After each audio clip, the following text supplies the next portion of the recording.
नबीबुल्ला ji Nabi, which of the following are the popular e-payment methods? Smart card e-payment, DigiCash, Cyber Cash, all of the above.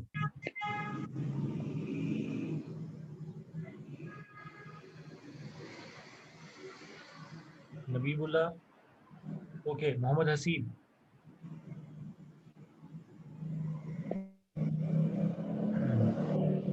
Mohammad Haseeb, are you here? Yes sir, मैं unmute सबको। हाँ, क्या कह रहे हैं? Sir mute कर दूं सबको? नहीं नहीं, अभी नहीं, अभी नहीं, अभी नहीं, मैं ओके बाकियों से सवाल बस दो रह गए। मोहम्मद हसीब आप हैं?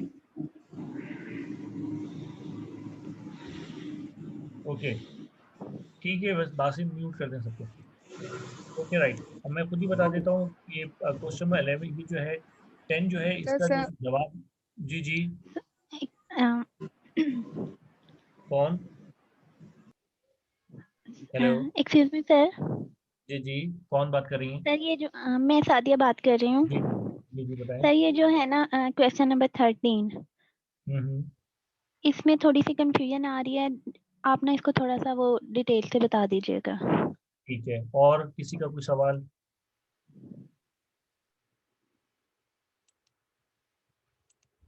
जी नहीं, आपके सवालात हैं, सवाल बता दें ताकि मैं फिर एक साथ जवाब दे दूं सबके।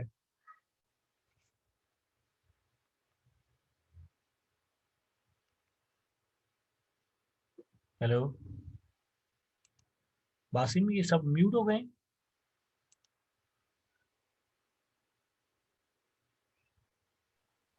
नहीं सर, हेलो, एनी को रहने दिया, बाकियों को कर दिया। एनी का ओके, कोई क्वेश्चन है? जी नहीं, कोई सवाल?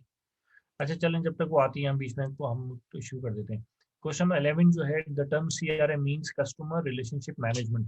तो इसलिए मैं कहता हूँ कि आप लोगों को एब्रीविएशन भी याद रखते हैं कि देखें, ये इन्होंने बिल्कुल मिलते जुलते कस्टमर रिटेंशन मैनेजर, बल्कि किसी कोई शख्स जो है वो एब्रीविएशन के ऊपर फोकस नहीं करेगा तो वो गलती कर देगा। तो इसीलिए कस्टमर रिलेशनशिप मैनेजमेंट, खास तौर पे जितने एब्रीविएशन हैं इनको आप रखें अपने पास, याद करें ताकि ये चीज़ें जो हैं वो कंफ्यूजन ना हो। Question number 12. Which of the following is not an ERP supplier? IBM, Coda, Rami, and Mangustic.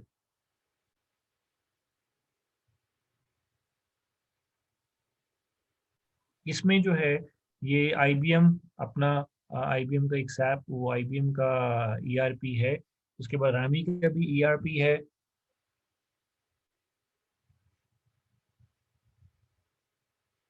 तो जो मैंगुस्टिक है उसका ERP नहीं है बेसिकली, क्योंकि ये खुद एक प्रोडक्ट का नाम है।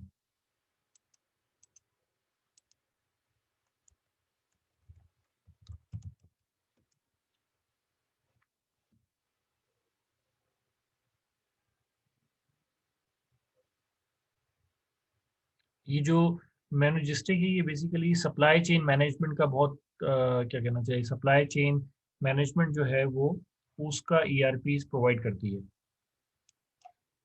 सॉरी, तो ERP नहीं, सॉफ्टवेयर। जी जी, हेलो। सर मैंने आपसे पूछना था कि वो जो हम लोगों ने क्लाउड कंप्यूटिंग कल पढ़ा है उससे रिलेटेड मेरे पास ना एक दो MCQs हैं, अगर आप मुझे वो क्लियर कर दें। अच्छा, मैं पहले ये MCQs कंप्लीट कर लूँ फिर जी जी, आप लाइन पे रहें, फिर मैं मैं आपकी मैं जो देख है रहा हूँ। सारे सवाल जो है वो करता हूँ।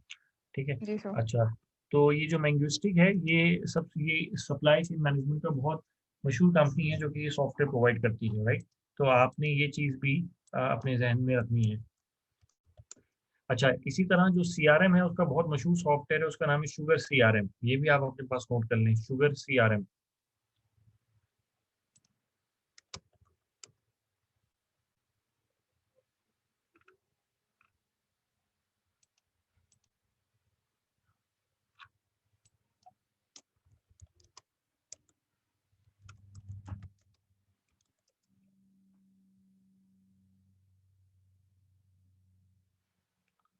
अच्छा जी, उसके अलावा एक चीज़ ये नोट कर लिया आप लोगों ने, और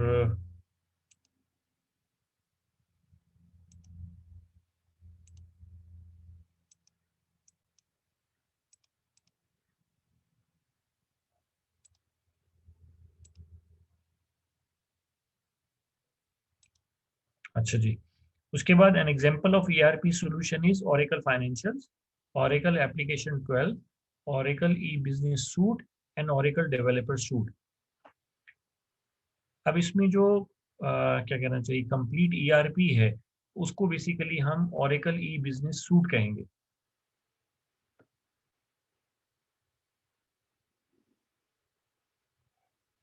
अच्छा, ओरेकल डेवलपर सूट जो है वो बेसिकली डेवलपमेंट एप्लीकेशन सॉफ्टवेयर्स को डेवलपमेंट करने के लिए इस्तेमाल किया जाता है वैसे।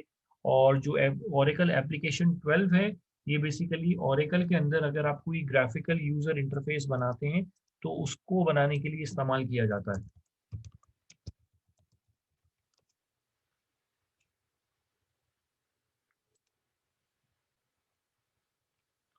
अच्छा, इसी तरह आपका जो क्या क्या ओरेकल फाइनेंशियल है, ये ईआरपी का एक मॉड्यूल है।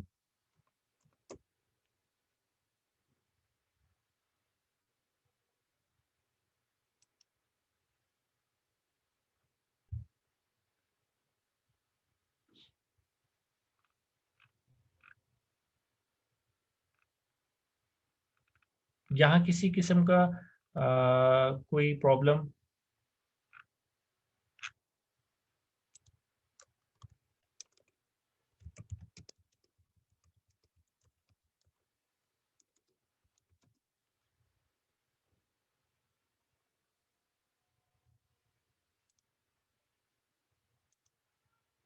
अच्छा, अब उसके बाद 14 number question, ERP integrate all data and processes of an organisation, end to end business solution both A and B, none of the above.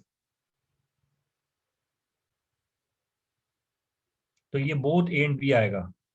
उसके बाद project planning consist of 4 phases, arrange the following in the order of occurrence, implementation, detailed discussion, in production phase, design in customisation. ये जरा आप लोग अपनी अपनी copies पे solve करें और देखें कौन सा प्रोजेक्ट प्लानिंग जो है वो कौन सी फेज में आएगा। बताइए इसमें से कौन सा सीक्वेंस है जो सबसे बेहतर है।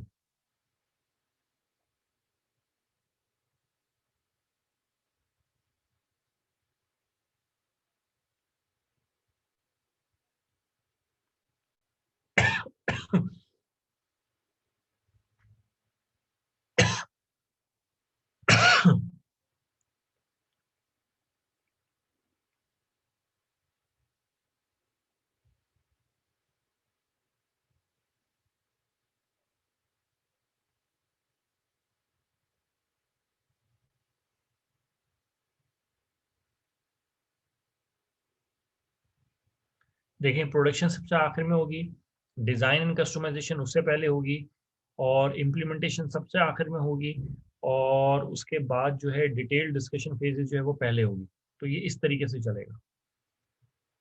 क्वेश्चन नंबर 16 जो है, when management is facing issues with respect to logistics strategy development implementation, it will seek advice about CRM, customer relationship, sorry, supply chain management. Logistics है तो सप्लाई चेन मैनेजमेंट आ जाएगा। यहाँ किसी को कोई इशू?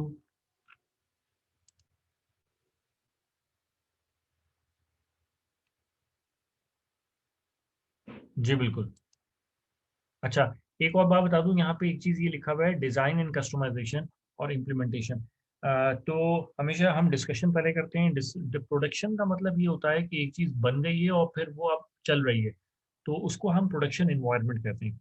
तो किसी चीज़ को बनाने से पहले उसके ऊपर डिस्कशन ज़रूरी है, ब्रेनस्टॉर्मिंग ज़रूरी है, फिर हम उसका डिज़ाइन बनाते हैं जिसको आर्किटेक्चर कहते हैं। डिज़ाइन बनाने के बाद हम उसको बनाते हैं, बनाने का मतलब है इम्प्लीमेंटेशन है, और उसके बाद हम उसको रियल इन्वायरमेंट में डिप्लॉय कर देते हैं। तो जब भी कोई चीज़ रियल इन्वायरमेंट में चलना शुरू हो जाए, तो रियल इन्वायरमेंट जो है जहाँ पे किसी सॉफ्टवेयर को चलना होता है, उसको हम बेसिकली प्रोडक्शन इन्वायरमेंट कहते हैं। तो प्रोडक्शन हमेशा लास्ट फेज में होती है।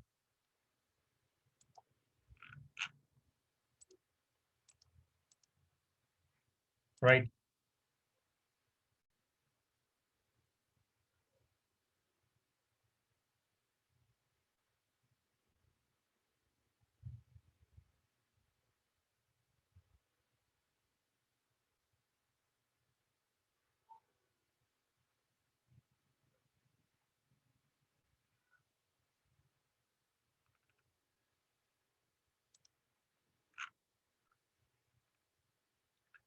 अच्छा, ये बेसिकली जो ओरेकल वाला था, इसमें मैं एक चीज़ क्लियर कर दूं कि ओरेकल जो है वो बेसिकली ओरेकल की क्या कहना चाहिए, मुख्तलिफ वर्जन्स आती हैं, लेकिन ओरेकल ने सबसे शुरू में क्या किया था कि ओरेकल ने मुख्तलिफ डिपार्टमेंट्स के लिए मुख्तलिफ मॉड्यूल्स बना के उन मॉड्यूल्स का एक कम्बिनेशन निकाल दिया था।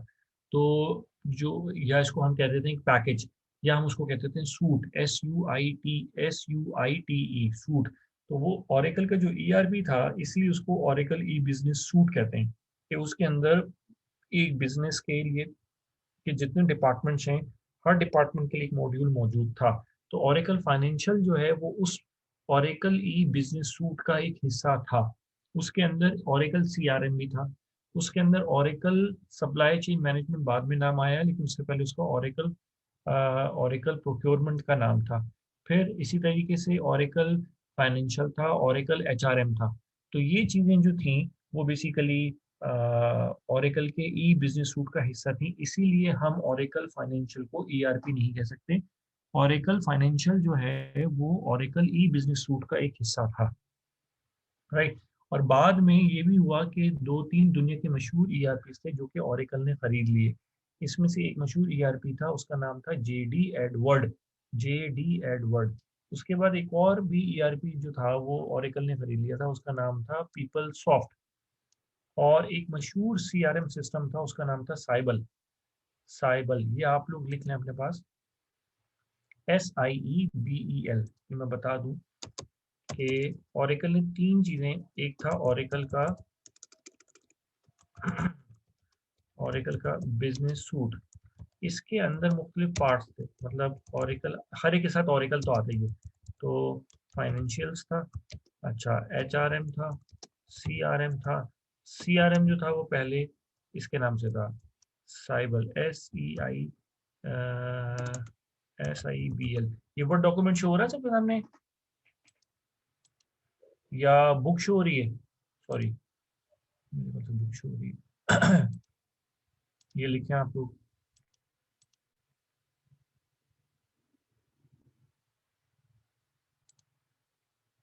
ये CRM था। अच्छा, इसके अलावा प्रोक्योरमेंट का मॉड्यूल था, ये तो इम्पोर्टेंट हो गई। अच्छा, ओरेकल फाइनेंशियल जो है वो बेसिकली ओरेकल बिजनेस सूट का हिस्सा थी, ओरेकल ई बिजनेस सूट, सॉरी।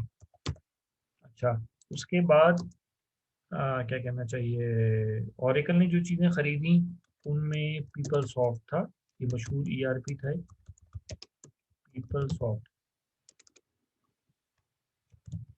अच्छा, इसके अलावा ओरेकल ने ये खरीदा, JD एडवर्ड। इसके अलावा ओरेकल ने ये भी खरीदा, SEIBEL। ये 3 चीज़ें ओरेकल ने खरीद ली थी।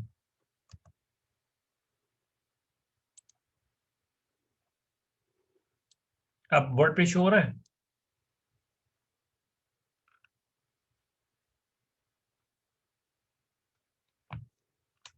ओके, तो ये बेसिकली आपका क्लियर हो गया सवाल, ये जिन्होंने सारिया या यानी आप में से किसी ने सवाल पूछा था ओरेकल फाइनेंशियल वाला। मुझे याद नहीं किसने पूछा था।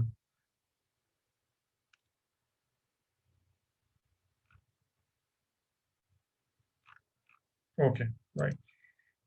तो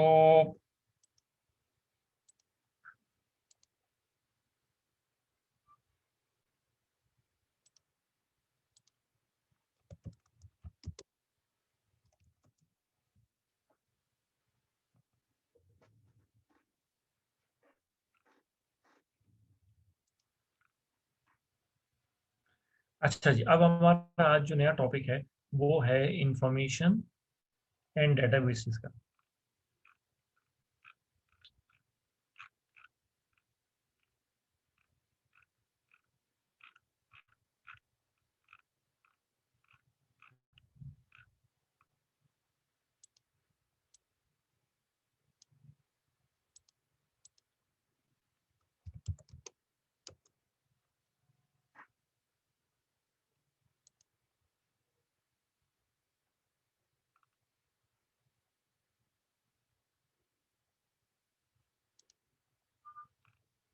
ओके, ये मैं चैप्टर 3 शो कर रहा हूँ, ये मैं एक दफ़ा बुक आपके सामने शो कर देता हूँ। ताकि आप लोगों के साथ जो हम कंटेंट्स हैं वो एक दफ़ा डिस्कस कर लें। तो ये चैप्टर 1 हो गया। चैप्टर 2 इंफ्रास्ट्रक्चर एंड ऑपरेशंस है, ये भी आप लोग छोड़ दें। अच्छा, अब हम यहाँ पे टेबल ऑफ कंटेंट्स के अंदर चैप्टर नंबर 1 के हमने टॉपिक्स कर लिए। चैप्टर नंबर 2 अभी आप लोग छोड़ दें।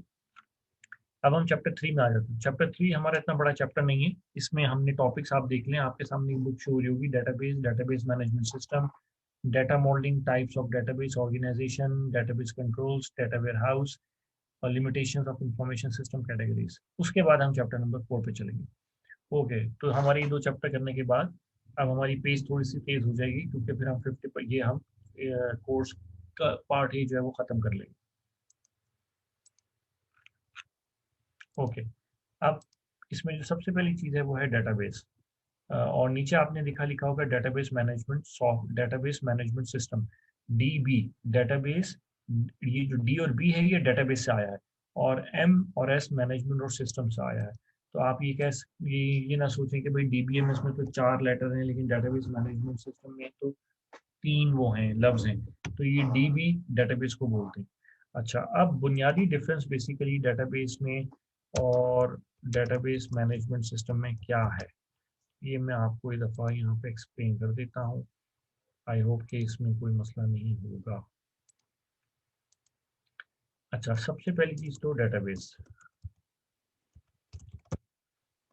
डेटाबेस बेसिकली क्या होता है? Database is the electronic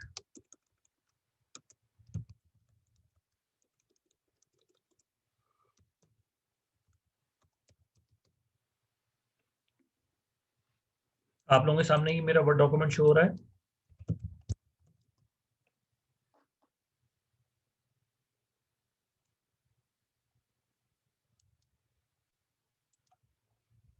Database DBMS is the electronic storage of data.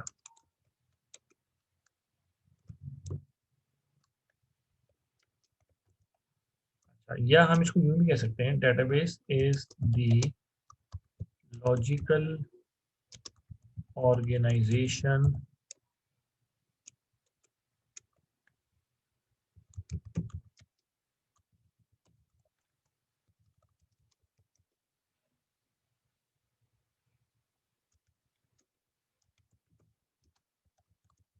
of data stored in electronic form. Database जो है, it is the logical organization of data stored in electronic form. कि electronic form में जब हम data को कहीं save करते हैं तो वो उस चीज़ को बेसिकली हम क्या कहते हैं? डेटाबेस। अच्छा, पहले ये तो खैर हर चीज़ लोग डेटाबेस से इतने फेमिलियर हो गए कि इसको समझाना इतना मुश्किल नहीं है। अगर मैं आपसे ये पूछूं कि डेटाबेस जो है इसकी अगर हिस्ट्री देखें, तो जिस तरह अक्सर आप लोगों ने सुना होगा कि तमाम फैमिलीज के अंदर, ख़ानदान के अंदर अक्सर लोगों के पास उनका शजरा नस्ब होता है, जो कि मोस्टली एक ट्री लाइक स्ट्रक्चर के अंदर रिप्रेजेंटेड होता है। कि आपके पास एक रूट नोड होती है, उसके नीचे आपके पास एक और क्या कहना चाहिए, नोड होती है। एक मिनट,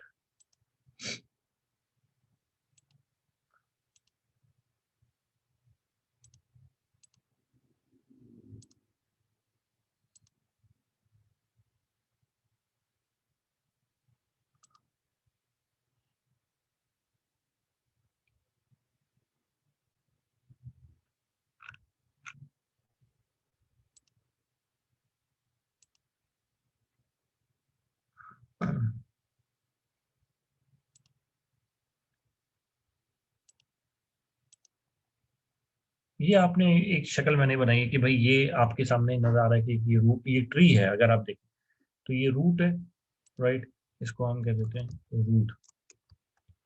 और ये इसके क्या कहना चाहिए, चिल्ड्रन है, राइट। और ये इसके, ये जो है ये इसके चिल्ड्रन हैं।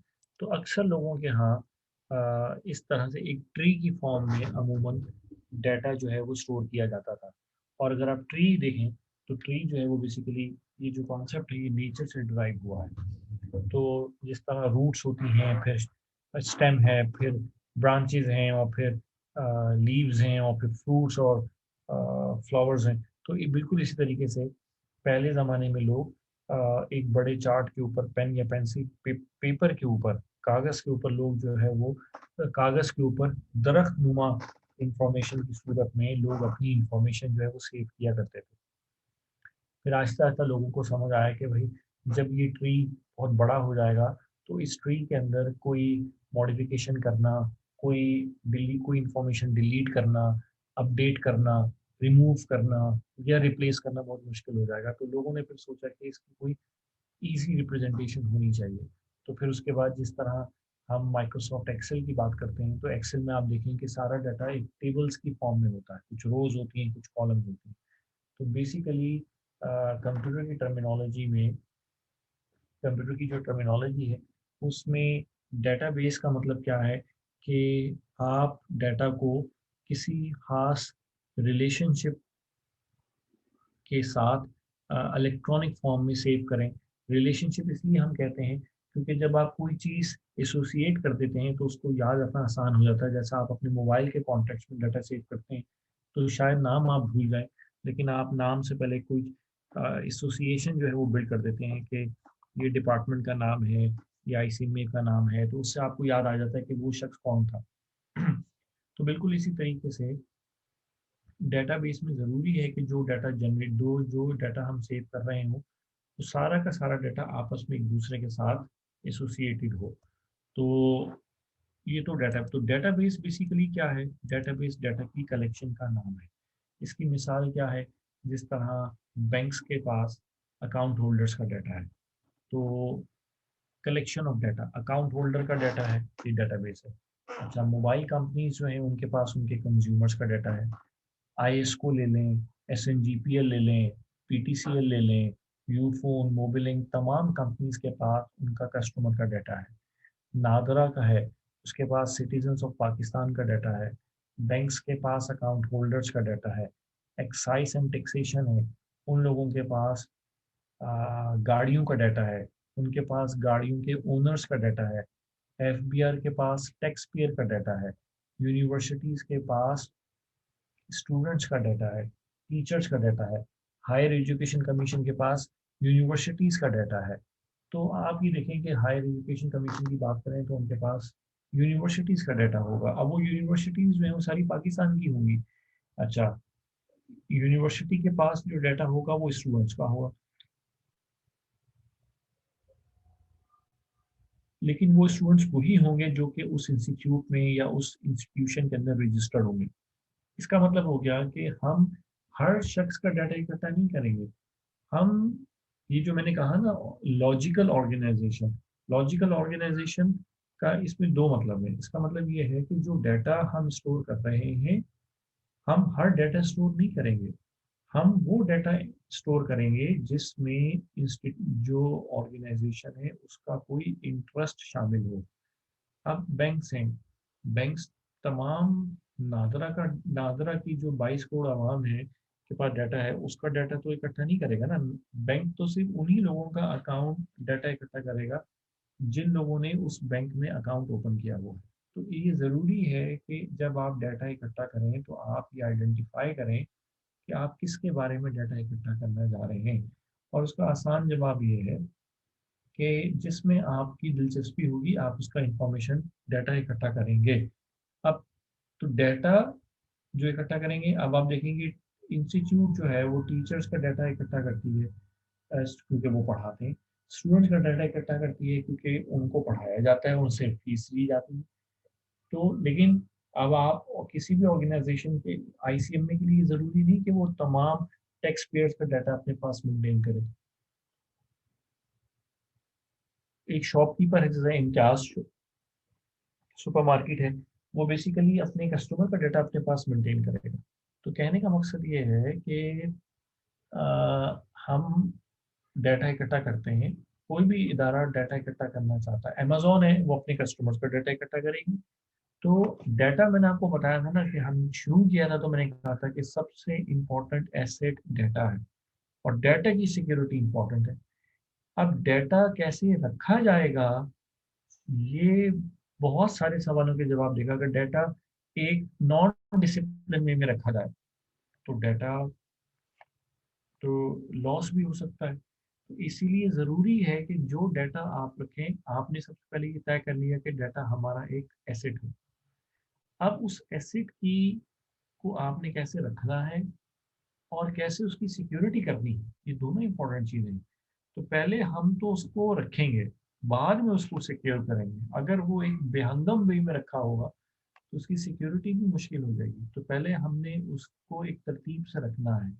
तो वो जो एक डिसिप्लिन्ड ऑर्गेनाइजेशन है, उस कलेक्शन को हम क्या कहते हैं, डेटाबेस कहते हैं, राइट।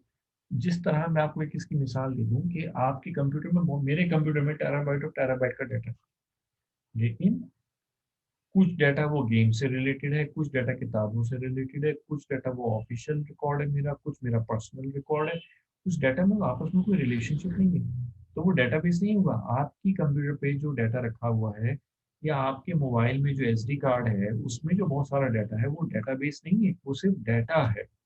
वो इसलिए डाटाबेस नहीं है क्योंकि उनका आपस में कोई लॉजिकल रिलेशनशिप नहीं है। इसी तरह जब आप गूगल पे जाते हैं, तो आप अगर गूगल पे एप्पल लिखें तो गूगल आपको एप्पल सेब के बारे में भी बताएगा, एप्पल आईफोन के बारे में भी बताएगा, एप्पल कोई और चीज़ है उसके बारे में भी बताएगा। तो जो गूगल के ऊपर जो डाटा है, जो इसको हम वेब कहते हैं, वो भी डाटाबेस नहीं है। ऑल्दो वो बहुत बड़ा डाटा है, लेकिन डाटाबेस के लिए ज़रूरी है कि आपस में डाटा की लॉजिकल रिलेशनशिप हो। हाँ, इसीलिए मैंने एग्जांपल दी कि हॉस्पिटल्स के पास पेशेंट्स का डाटा है, हॉस्पिटल्स के पास डॉक्टर्स का डाटा है, इंस्टीट्यूशंस के पास अ, उसका डाटा है किसका डाटा है, स्टूडेंट्स का डाटा है। इसी तरह एफबीआर के पास टैक्स पेयर का डाटा है, एयरलाइंस के पास पैसेंजर्स का डाटा है, होटल्स के पास कस्टमर्स का डाटा है। तो डिपेंड करता है कि डाटा किसके पास, कौन सा इदारा डाटा इकट्ठा कर रहा है। तो डेटाबेस जस्ट लॉजिकल ऑर्गेनाइज्ड, या आप इसको कह लें कि डेटाबेस इज द, इसको हम यूँ कह लेते हैं, डेफिनेशन को मतलब चेंज कर लेता हूँ, electronic organisation of logically related data. ठीक है, स्टोर्ड इन इलेक्ट्रॉन, ये यहाँ पे तो आ ही गया, ये हो गया डेटाबेस। ठीक है, अब डाटा को इलेक्ट्रॉनिक फॉर्म में सेव करना, जब आपको सेव करेंगे तो सेव करने के बाद उसको निकालना भी पड़ेगा। आपको डेटाबेस शुरू में इनिशियली खाली होगा, आपने उसमें डाटा डालना होगा, इंसर्ट करना होगा, फिर डाटा वक्त के साथ साथ अपडेट भी होगा, डाटा डिलीट भी होगा, डाटा का बैकअप भी लिया जाएगा, डाटा का प्रोसेसिंग भी होगी, डाटा की रिपोर्टिंग भी होगी, डाटा को आर्काइव भी किया जाएगा। इसका मतलब है कि फ्यूचर में जब हम डेटाबेस रखेंगे, डेटाबेस में डाटा रखेंगे, तो डेटाबेस समझे एक टोकरी है जिसमें चीजें रखनी है। तो जब डेटाबेस में डाटा रखेंगे तो डेटाबेस के ऊपर हमें मुख्तलिफ ऑपरेशंस परफॉर्म करने होंगे। उन ऑपरेशंस को परफॉर्म करने के लिए हमें एक सॉफ्टवेयर की ज़रूरत होगी। उस सॉफ्टवेयर को बेसिकली हम कहते हैं database management software,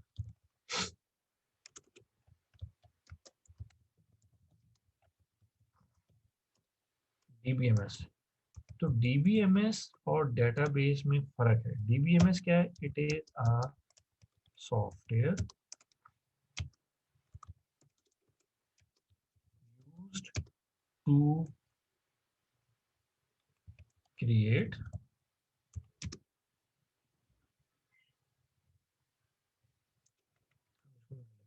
to design, create and manage a database. Database एक सॉफ्टवेयर का नाम है जो कि डेटाबेस में डेटाबेस को डिज़ाइन करने में, क्रिएट करने में और मैनेज करने के लिए इस्तेमाल किया जाता है।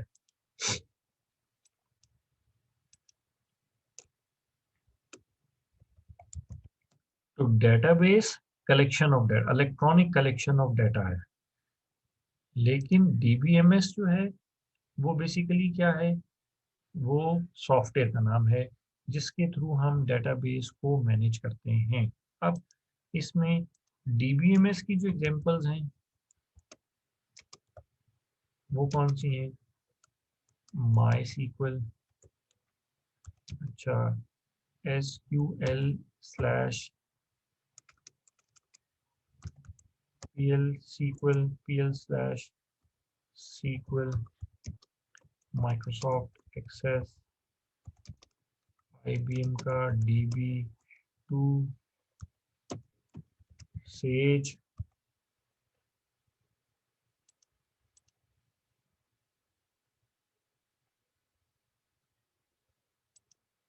ओरेकल का ओरेकल,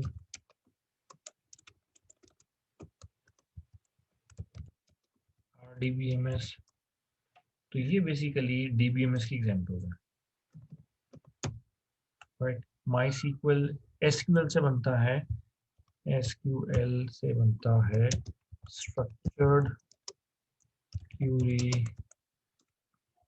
लैंग्वेज, ठीक है।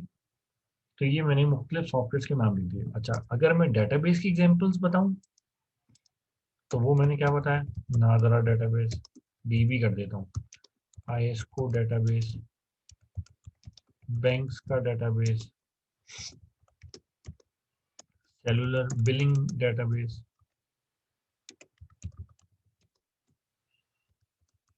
FBR database, etcetera, right.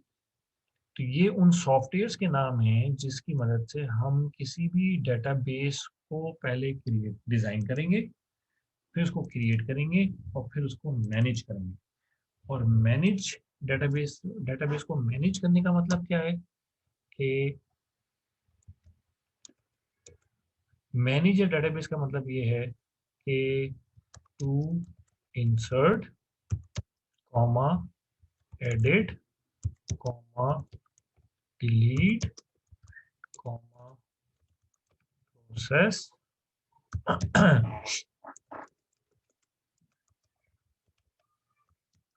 Comma, taking backup, comma, resolving Curie,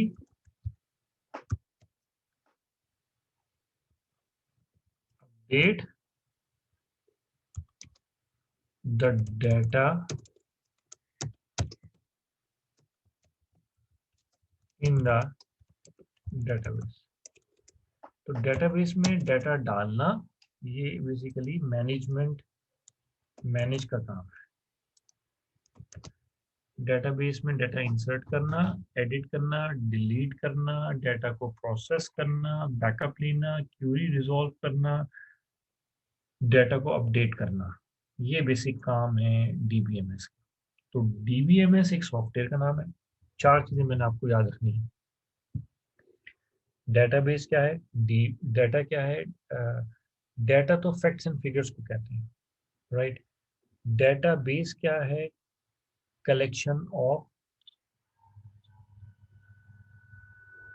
electronic collection of logically related data, ये डीबीएम है, ये डेटाबेस है। डेटाबेस को बनाने के लिए, डिजाइन करने के लिए पहले डिजाइन होगा, फिर क्रिएट होगा और बाद में उसकी मैनेजमेंट होगी। और मैनेजमेंट के ये सारे मतलब हैं। इसको करने के लिए आपको एक सॉफ्टवेयर चाहिए, उस सॉफ्टवेयर को बेसिकली हम क्या कहते हैं, डीबीएमएस कहते हैं।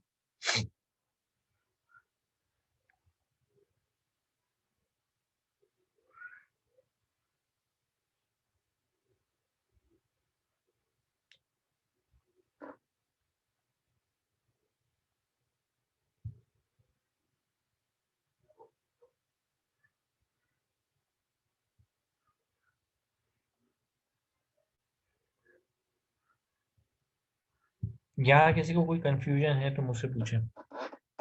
अब मैंने डेटाबेस की एग्जांपल्स अलग दी हैं और डीबीएमएस की एग्जांपल्स अलग दी हैं। डीबीएमएस की एग्जांपल्स में सॉफ्टवेयर आएंगे, डेटाबेस की एग्जांपल्स में ऑर्गेनाइजेशंस के नाम आएंगे।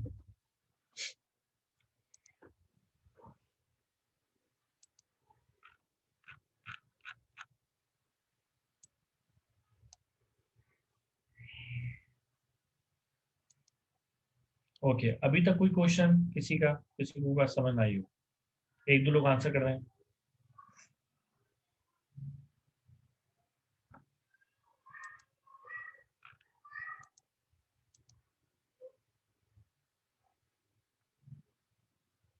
Okay right, good. अब हम आगे चलते हैं।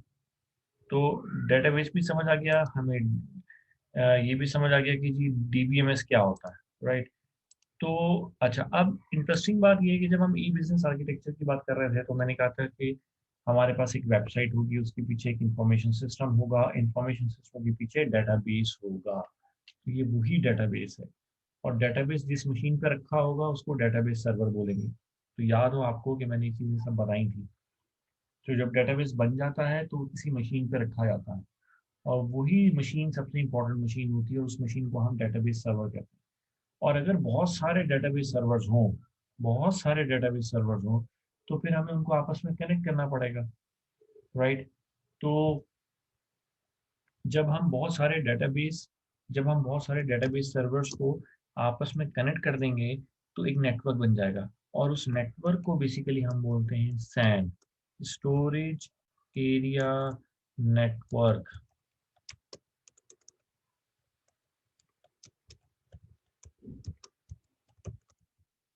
ठीक होगी बात?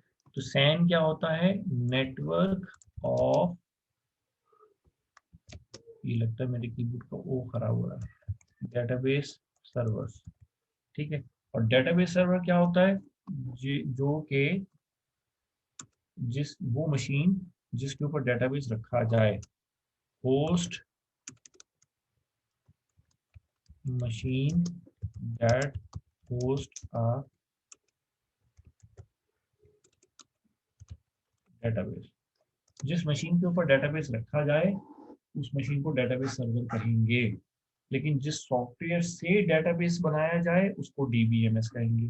और अगर बहुत सारे डेटाबेस सर्वर्स हों तो उनको आपस में हमें ईथरनेट या कनेक्टिविटी के थ्रू कनेक्ट करना पड़ेगा। तो जब वो आपस में कनेक्ट हो जाएंगे तो उस नेटवर्क को क्या बोलेंगे? सैन। और हम उस जगह को क्या बोलेंगे? Data center.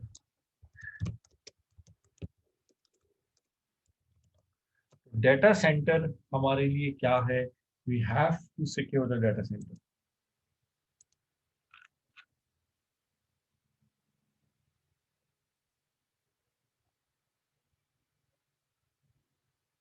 डीबीएमएस एग्जांपल्स आपको याद करनी होंगी बिल्कुल, ताकि अगर वो पूछ लेते हैं कि ये क्या डीबीएमएस है तो आपको पता होना चाहिए कि मशहूर, इसीलिए मैंने मशहूर तमाम डीबीएमएस के नाम लिख दिए। सैन दोबारा बता दें, देखें मैंने कहा डेटाबेस और डीबीएमएस समझ आ गया। डेटाबेस क्या है? Collection of data. डेटाबेस को डिजाइन करने के लिए, क्रिएट करने के लिए और मैनेज करने के लिए जो सॉफ्टवेयर इस्तेमाल होता है उसको डीबीएमएस कहते हैं। समझ आ गई? अब जब डेटाबेस तो डीबीएमएस एक सॉफ्टवेयर है और डेटाबेस एक्चुअल डाटा है, लेकिन दोनों चलते साथ हैं क्योंकि डेटाबेस पे कोई भी काम डीबीएमएस के बगैर नहीं हो सकता। तो ये बेसिकली आपस में चोली दामन के साथ है, ये हम इनको अलग नहीं कर सकते। तो डेटाबेस और डीबीएमएस। अच्छा, अब ये दोनों एक एक मशीन के ऊपर चल रहे होंगे, क्योंकि डीबीएमएस एक सॉफ्टवेयर है या इंफॉर्मेशन सिस्टम भी हम उसको कह सकते हैं, और डेटाबेस जो है वो कलेक्शन ऑफ डाटा है। इन दोनों को अलग नहीं कर सकते, इन दोनों को एक ही मशीन पर रखा जाएगा, और वो मशीन जिस पे इन दोनों को रखा जाएगा उसको बेसिकली हम क्या बोलेंगे? Database server. और अगर बहुत सारे मशीन हो, जब डाटा बढ़ेगा तो हमें मजीद सर्वर्स लेने पड़ेंगे।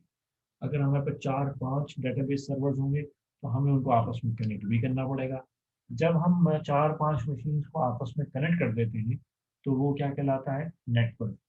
चूंकि हम 4-5 मशीन्स जिनको हम कनेक्ट कर रहे हैं वो मशीन्स डेटाबेस सर्वर्स हैं, तो जब हम डेटाबेस सर्वर्स से एक नेटवर्क बनाएंगे तो उस नेटवर्क को हम बोलेंगे स्टोरेज एरिया नेटवर्क। तो सैन क्या है? It is the LAN local area network of database servers.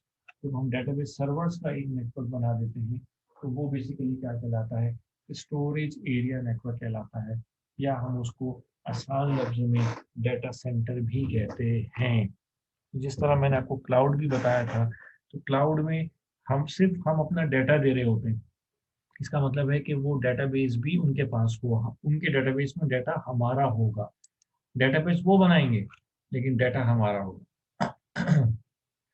Data centre ही सिर्फ सिक्योर करना नहीं होता। यस, डाटा सेंटर बहुत बड़ी चीज होती है, लेकिन उसके अलावा भी डाटा सेंटर तो वो है जहाँ डाटा रखा जा रहा है। अब डाटा को प्रोसेस भी तो कर रहे हैं, तो जहाँ प्रोसेसिंग हो रही है, जहाँ उसको अप्लाई किया जा रहा है, वो सब इम्पोर्टेंट है। तो सिर्फ डाटा सेंटर को हम नहीं, डाटा सेंटर को सिक्योर करना एक जिम्मेदारी है, लेकिन this is not the only thing that need to be secure.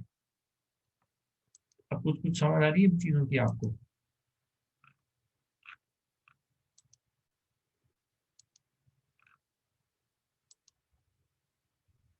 ठीक है, तो ये मैंने तमाम डीबीएमएस की एग्जांपल्स दी। मैं तुमको बोल देता हूँ, MySQL, SQL stand for structured query language. MySQL, PL SQL, MS का मतलब है माइक्रोसॉफ्ट एक्सेस। आईबीएम, आईबीएम जो कंपनी है उसका उसका जो सॉफ्टवेयर, उसका जो डीबीएम उसका नाम है DB/2। Says, oracle, RDBMS. RDBMS का मतलब होता है रिलेशनल डेटाबेस मैनेजमेंट सिस्टम। तो बहरहाल ये रिलेशनल क्या है मैं आगे चलकर समझाऊंगा, फिलहाल अभी अभी याद रखें कि क्या चीज होती है।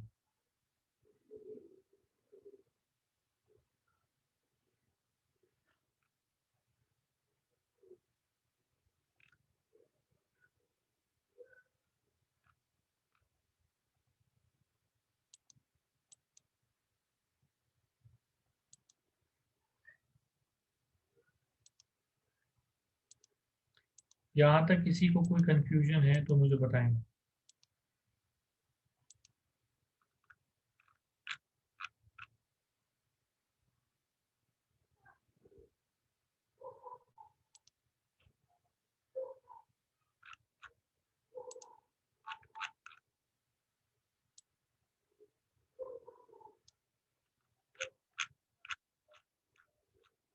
ठीक है, अब हमें डाटा समझ में आ गया, डेटाबेस समझ में आ गया।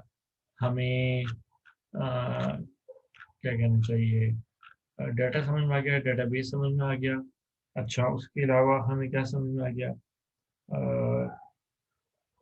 हमें एग्जांपल समझ में आ गई। अच्छा, अब डेटाबेस मैनेजमेंट सिस्टम का बेसिकली क्या कहना चाहिए, फायदा क्या होता है? इसका फायदा ये है, एक तो हो गया ना डेटाबेस का क्या फायदा है, एक है कि डीबीएमएस का क्या फायदा है। डीबीएमएस से हम क्या क्या काम जो है वो कर सकते हैं। डीबीएमएस मैंने आपको बताया क्या है कि डीबीएमएस एक सॉफ्टवेयर है जिसकी मदद से हम डेटाबेस को डिजाइन करते हैं, डेटाबेस को मैनेज करते हैं, डेटाबेस को क्रिएट करते हैं। अब डीबीएमएस की ही मदद से हम डेटाबेस को सिक्योर भी करते हैं। तो अब इसके मैं इस सिक्योरिटी को इम्प्लीमेंट करने के लिए भी क्या इस्तेमाल होता है, अब डीबीएमएस सिस्टम। तो डीबीएमएस के अब हम फंक्शंस लिखते हैं कि डीबीएमएस क्या क्या कर सकता है। जैसे मैंने यहाँ पे भी लिखे कि डीबीएमएस का मतलब क्या है, डीबीएमएस से हम क्या काम ले सकते हैं, डाटा को इंसर्ट कर सकते हैं, डाटा को एडिट कर सकते हैं, डाटा को डिलीट कर सकते हैं, डाटा को प्रोसेस कर सकते हैं, डाटा का बैकअप ले सकते हैं। अच्छा, अगर डाटा फेल हो जाए तो डाटा की रिकवरी भी कर सकते हैं। अच्छा, उसके बाद किसी क्यूरी का आंसर देना है तो वो भी कर सकते हैं, डेटाबेस को अपडेट करना हो तो वो भी कर सकते हैं। अच्छा, उसके अलावा अगर हमें सिक्योरिटी इंप्लीमेंट करनी हो तो भी हम डीबीएमएस के थ्रू करेंगे। डेटाबेस के अंदर अगर हमें जो क्या कहना चाहिए, परफॉर्मेंस बेहतर करनी है, डेटाबेस की परफॉर्मेंस इम्प्रूवमेंट है। इम्प्रूवमेंट का मतलब है कि हमें ज़्यादा वक्त ना लगे प्रोसेसिंग में, हमें डाटा को सर्च करना है तो इसी तरह हमें उसके बाद डाटा को सर्च करना है, परफॉर्मेंस को इम्प्रूव करना है, और रिमूवल करना है किसका, डुप्लीकेट डाटा का, ताकि डुप्लीकेट डाटा ना रहे। अगर डुप्लीकेट डाटा होगा तो बहुत सारी जगह जो है वो घिरेगी।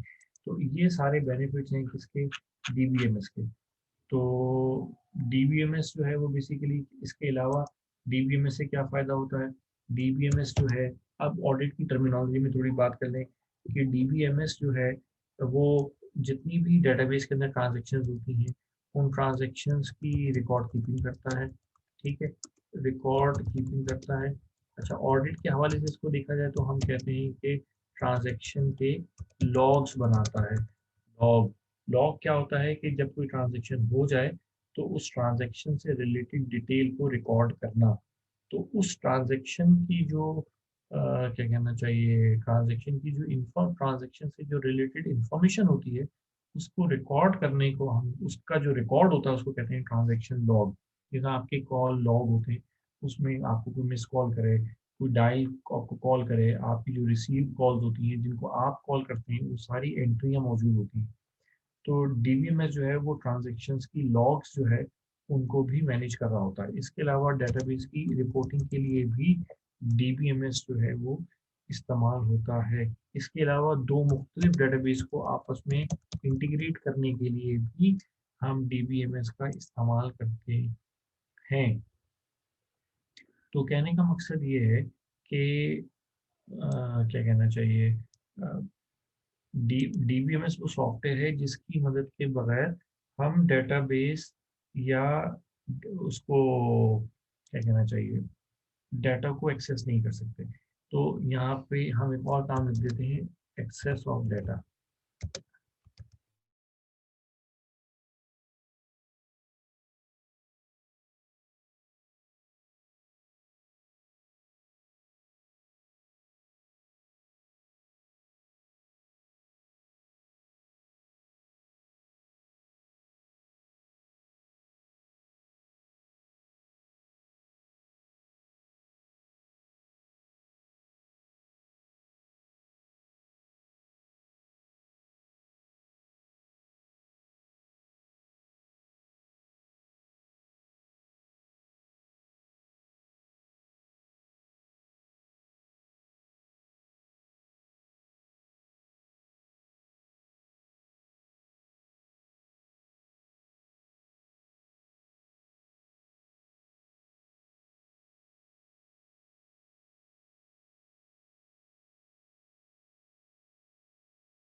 मेरी आवाज आ रही है?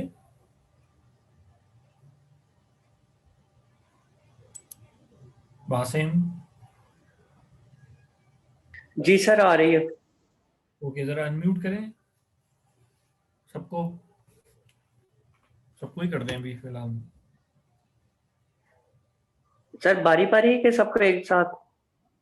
एक साथ कर दें, कोई नहीं। ठीक है।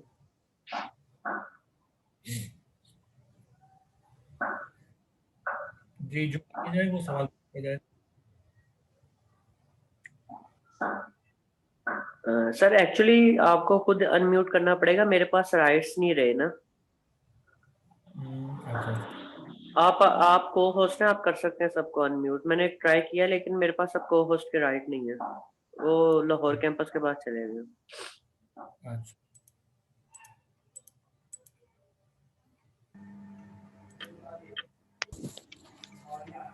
हाँ जी, कोई सवाल है तो पूछें।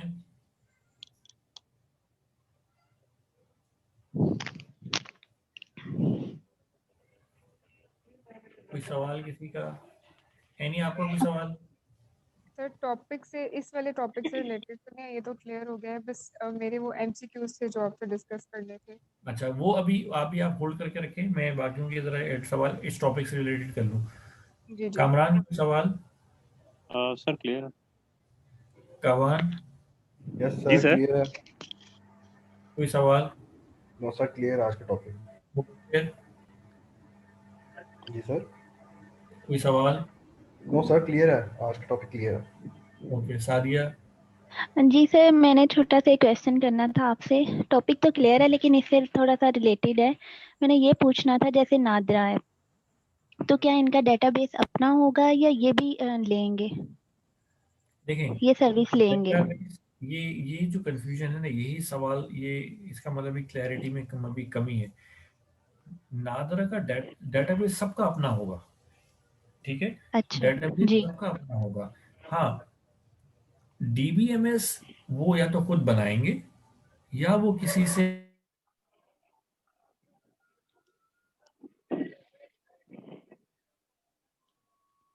प्रॉपर्टी है ऑर्गेनाइजेशन की। तो जब डेटा ऑर्गेनाइजेशन की प्रॉपर्टी है तो डेटाबेस भी ऑर्गेनाइजेशन की प्रॉपर्टी है।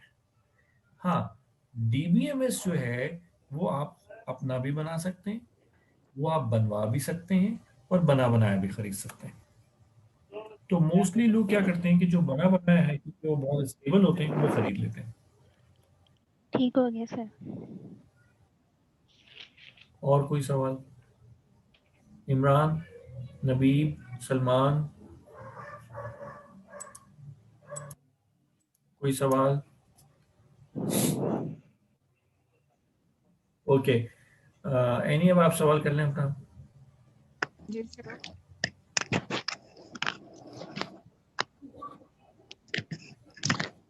Excuse me sir. जी जी। सर ये डीबीएमएस और क्लाउड कंप्यूटिंग में क्या डिफरेंस होगा? ये भी हम आउटसोर्सिंग कर इसमें सकते हैं और डीबीएमएस और क्लाउड कंप्यूटिंग में? सर आपने क्लाउड कंप्यूटिंग क्या में कोई फर्क है? कॉन्सेप्ट की कोई जी डीबीएमएस और क्लाउड कंप्यूटिंग में तो बहुत जमीन आसमान का फर्क है। डीबीएमएस तो एक सॉफ्टवेयर का नाम है, ठीक है? जी वो जी डीबीएमएस तो एक सॉफ्टवेयर का नाम है जो कि सिर्फ डाटा से रिलेटेड है। क्लाउड कंप्यूटिंग एक कॉन्सेप्ट है, टेक्नोलॉजी का कॉन्सेप्ट है, जिसमें हम बहुत सारे रिसोर्सेज इंक्लूडिंग बाशमूल डेटाबेस हम अपने पास रख लेते हैं और हम ऑर्गेनाइजेशंस को कहते हैं कि आप हमसे ये रिसोर्सेज एज अ सर्विस के तौर पे ले लें। तो उस टेक्नोलॉजी को, उस इंफ्रास्ट्रक्चर को हम क्लाउड कंप्यूटिंग कहते हैं। नहीं सर, अभी आपने कहा ना कि डीबीएमएस हम बनवा भी सकते हैं, तो ये दोनों सेम हो गए फिर इस तरह तो? फिर जो हम ये बनवा रहे कौन? हैं तो ये सेम वही वाली बात आ गई जैसे आपने बताया था वैसे। नहीं नहीं, बनवाने का मतलब ये तो नहीं कि वो क्लाउड हो गया। देखो, ये ऐसे ही है कि जैसे कि मैं जाके बनी बनाई शर्ट खरीद लूं, रेडीमेड खरीद लूं, या मैं शर्ट स्टिच करवा लूं, ये तो मर्जी है मेरी। ये तो ये तो डिपेंड करता है। तो सॉफ्टवेयर चाहे कोई भी हो, उसमें तीनों फिनोमिना एग्जिस्ट करते हैं कि आप बना बनाया खरीद लें, बनवा लें, या बना लें, खुद बना सकते हैं। तो जी सर। Excuse me sir. जी जी। सर मुझे थोड़ी सी अभी भी कंफ्यूजन है। जैसे हमने कल पढ़ा था कि सॉफ्टवेयर की सर्विस भी ली जा सकती है, तो मैं यही कंफर्म करना चाह रही थी कि जैसे सॉफ्टवेयर नादरा, को एज अ सर्विस के तौर पे दिया जा सकता है। जी, तो मतलब ये भी एज ए सर्विस लेंगे जो इतनी बड़ी ऑर्गेनाइजेशन है? सवाल दोबारा करें, समझ नहीं आई मुझे। मतलब जैसे नादरा है या एफबीआर है जो इतनी बड़ी बड़ी ऑर्गेनाइजेशन है किसी भी कंट्री की, तो क्या ये भी एज ए सर्विस लेंगी? ये भी एज ए सर्विस लेती ये हैं या ले ये सकती है, ले सकती है, बिल्कुल ले सकती है, लेकिन ये चाहें तो ले लेकिन सकती सर हैं। जब जी, लेकिन जब हम इस तरह एज ए सर्विस लेंगे तो इस तरह हमारे कंट्री का डाटा जो है वो उधर नहीं पहुंच जाएगा? बिल्कुल ऐसे ही है, ये तो बहुत बड़ा इशू है, इसलिए नादरा क्लाउड के ऊपर, नादरा अगर क्लाउड लेती है तो पब्लिक क्लाउड नहीं लेती, वो प्राइवेट क्लाउड लेगी। अब ये बातें तो तब मैं कह सकता हूँ, जब कोई आंसर दे सकता हूँ, जब मैं नादरा के अंदर हूँ, मतलब टू बी वेरी क्लियर। लेकिन मेरे अगर हम एज अ टेक्नोलॉजिकल ओपिनियन मुझसे लेंगे, तो नादरा अगर क्लाउड मेंटेन कर रही है तो फिर नादरा क्लाउड किसी से लेगी नहीं, खुद क्लाउड रखेगी, क्योंकि नादरा के लिए सबसे इंपॉर्टेंट चीज नादरा के लिए ही नहीं है बल्कि पूरे पाकिस्तान के तमाम डिपार्टमेंट्स के लिए नादरा का डाटा बहुत स्ट्रेटेजिक है। जी सर। और अगर क्लाउड लिया, हम इज्यूम कर जी लें लिया, किसी से लिया, वैसे तो लेना नहीं चाहिए, लेकिन अगर लिया तो फिर जी, पब्लिक क्लाउड नहीं होगा, प्राइवेट क्लाउड होगा। ठीक हो गया सर। और कोई सवाल? ठीक हो गया, बाकी फिर इंशाल्लाह कल मुलाकात होगी। Thank you very much, okay, अल्लाह हाफिज। अल्लाह हाफिज।